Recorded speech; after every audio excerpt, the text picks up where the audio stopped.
menuju semifinal leg kedua. Lalu bagaimana peluang Indonesia dan juga Vietnam? Kita akan bicara soal itu di video ini. Wassalamualaikum warahmatullahi wabarakatuh. Berjumpa lagi bersama saya Amar. Di video kali ini kita akan bahas peluang Indonesia menghadapi Vietnam di semifinal leg kedua AFF 2022 9 Januari 2023 pukul 19.30 waktu Indonesia Barat. Kalau kita bicara soal leg pertama kemarin, sejujurnya ya, kalau dari yang gua lihat ya, kita kurang efektif, kurang bisa memanfaatkan peluang yang kita punya di beberapa momen, seperti peluang dari Marcelino, kemudian peluang dari Witan, Sadil, dan beberapa yang lain, sehingga hasil masih 0-0 di leg yang pertama.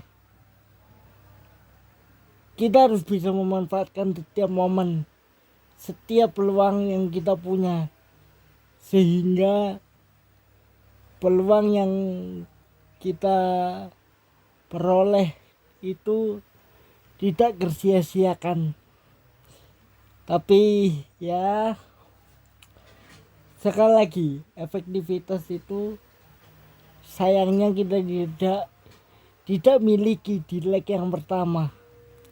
Karena kalau kita lihat ya, leg yang pertama itu kita bermain sangat baik dari segi pertahanan, lini tengah, kemudian back sayap, kiri kanan, semuanya oke, kecuali lini depan masih menjadi PR, masih menjadi soal, dan itu harus segera dicari solusinya oleh pelatih Sintayong, dan harus segera ditemukan sebelum laga nanti malam gitu loh. Jadi ini menjadi PR bagi Coach Sintayong, bagaimana caranya untuk bisa mempertajam lini depan dari timnas Indonesia yang sudah punya banyak peluang matang tapi belum bisa memanfaatkan peluang yang ada. Kalau kita lihat, kalau yang aku hitung ya, kemarin itu kita melepaskan 12 tembakan ke arah gawang dan belum ada yang menjadi gol. Dan on target kalau nggak salah 9 on target dan tidak ada yang menjadi gol. Itu yang harus menjadi tanda tanya, ada apa dengan lini depan Indonesia gitu loh. Dan kalau dari segi pertahanan kita bermain sangat bagus sekali, rapih, bermain defense sangat baik sekali, lini tengah juga oke, tapi lini depan menjadi persoalan gitu loh. Jadi pelatih Sintayong harus mencari formula untuk bisa bisa segera mencari solusi sebelum menjelang semifinal leg kedua nanti malam. Jadi pertanyaannya sekarang, siapakah yang akan diturunkan nanti malam? Itu pertanyaannya, apakah Spaso atau Dendi atau striker lain, penyerang lain. Ada Ramadan Sananta, ada Yakob Sayuri yang sebenarnya posisinya adalah striker gitu loh. Jadi apa ya, Coach Sintayong sebenarnya punya cukup banyak pilihan di posisi penyerang, tapi masalahnya adalah bisakah mereka bermain dengan efektif gitu loh. Persoalannya hanya itu, hanya lini depan saja yang kurang efektif, kurang bisa memanfaatkan peluang dengan baik, sehingga tidak ada efektivitas, tidak ada proses, kemudian tidak ada penyelesaian akhir yang bagus gitu loh. Prosesnya sudah bagus, dari lini tengah ke depan sudah oke, tapi penyelesaian akhirnya kurang efektif. Belum lagi beberapa kontroversi keputusan wasit yang menjadi tanda tanya netizen sejagat raya. Netizen mempersoalkan kenapa wasit tidak memberikan hukuman kartu kuning kepada Duan Van Hau, pemain Vietnam yang melanggar keras beberapa kali pemain Indonesia. Kalau yang gue pernah dengar dari serial Kapten Tsubasa, Roberto pernah bilang bahwa jangan luapkan amarah kepada wasit, tapi lewat bola. Kita meluapkan emosi kepada bola, kita sarankan gol ke gawang lawan. Kalau kita dilanggar, kalau bisa jangan membalas, karena hal itu akan merugikan diri sendiri dan juga tim yang akan dirugikan gitu loh.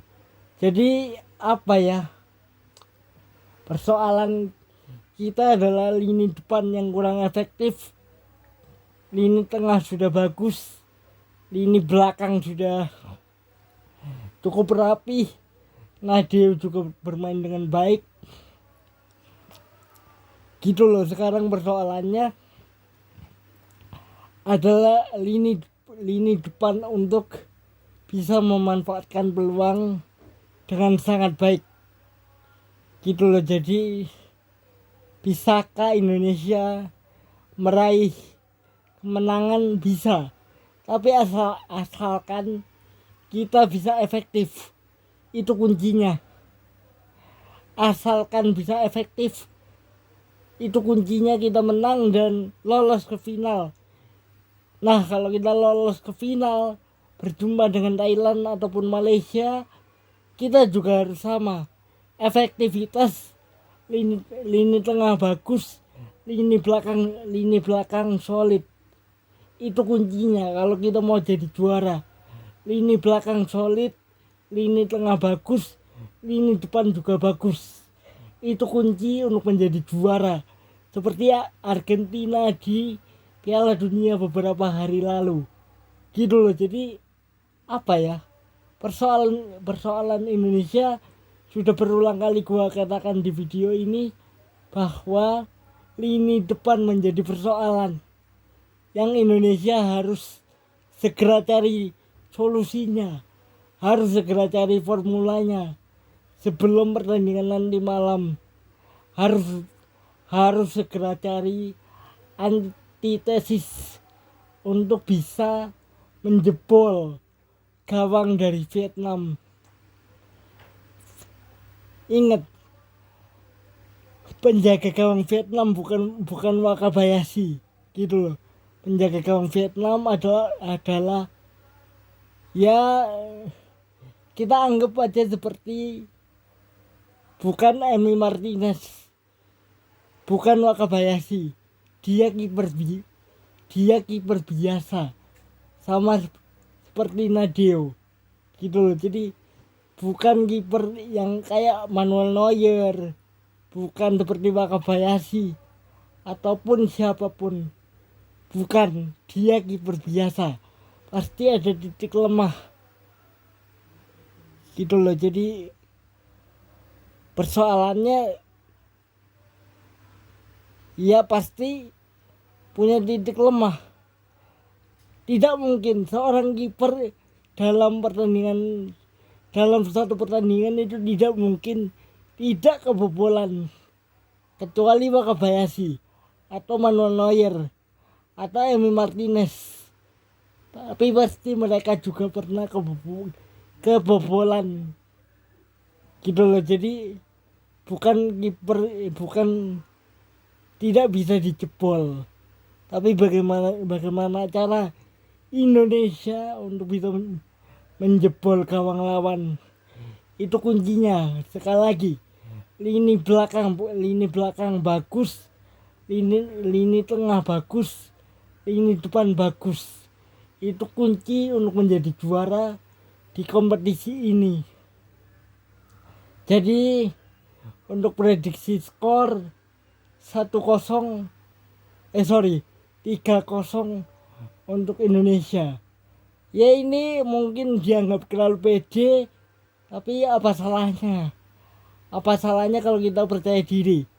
Kita meraih kemenangan dengan skor 3-0 atas Vietnam di Stadion Maidin yang akan disiarkan oleh RCTI mulai pukul 19.00 waktu Indonesia Barat. Tapi kick off-nya adalah pukul 19.30 waktu Indonesia Barat. Sampai ketemu lagi di video lainnya. Oh ya, menurut kalian akan berjalan seperti apa pertandingan nanti malam? Jadi sampai ketemu lagi di video lainnya. Wassalamualaikum warahmatullahi wabarakatuh.